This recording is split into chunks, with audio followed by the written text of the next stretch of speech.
Roughly 90% of Black women have used relaxers at some point in their lives to chemically straighten their hair. For many, it's something they started doing when they were children. New reporting in the New York Times Magazine highlights the severe and often unknown health risks these products can pose. Chemicals in multiple mainstream hair relaxers sold in the U.S. have been linked to reproductive disorders, infertility, and cancers. Despite these threats, the products are largely unregulated and aggressively marketed towards Black women and girls. In her research, contributing writer Linda Villarosa spent more than a year interviewing government officials, health nonprofit workers, university scientists, participants in medical studies, plaintiffs in lawsuits, and more. She found what she calls a preventable health crisis. And Linda joins us now. Linda, welcome. Thank you very much. When you started working on this project, what was the question you were trying to answer? And did you expect that it would take a year of work, or did it take you down roads you weren't expecting? I did not think it would take quite so long, but what I did was did my reporting through the eyes of Black women epidemiologists who have been looking at this topic for decades. And I started out with the 2022 study that made a link between frequent relaxer use and a more than double risk of uterine cancer in Black women. And then I went backwards. And then I was working on a study with only 4 children who were developing early puberty earlier than 8.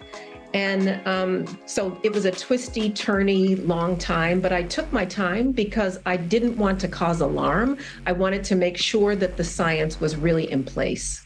And the best stories, of course, are the ones that take those twists and turns. And did you find a larger story here about healthcare in America for Black Americans, Black women in particular?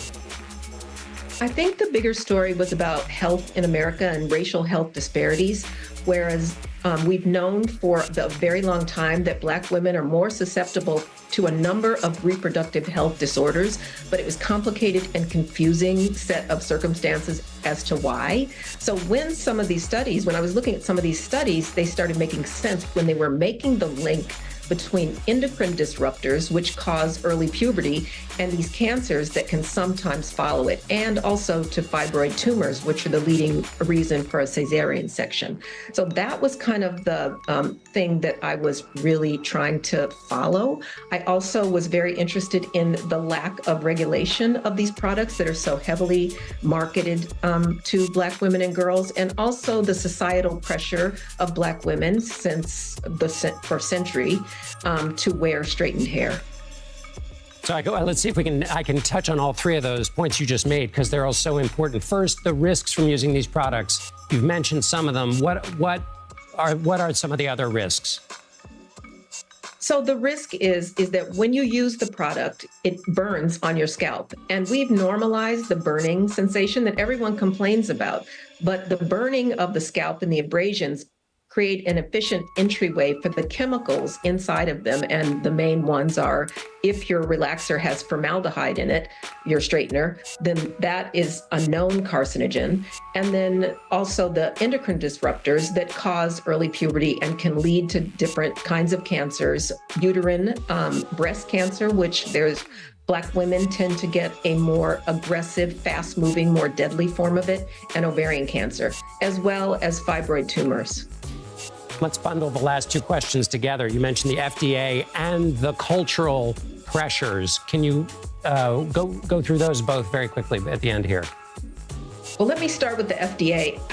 I was surprised that the FDA only restricts or bans 9 chemicals, and the European Union restricts or bans 1,300. I actually thought it was a mistake. I was misreading. So that means that there's lax oversight over these products, cosmetics in general, but the ones that have the strongest chemicals are the ones that Black women and girls tend to use and are marketed aggressively toward us. And then the other thing is Black women have long been pressured into having straight hair as the expectation that because it seems more professional, it looks more professional, and it matters to your job and to your career. Linda Villarosa, excellent reporting, and we're very grateful you're with us. Thanks so much.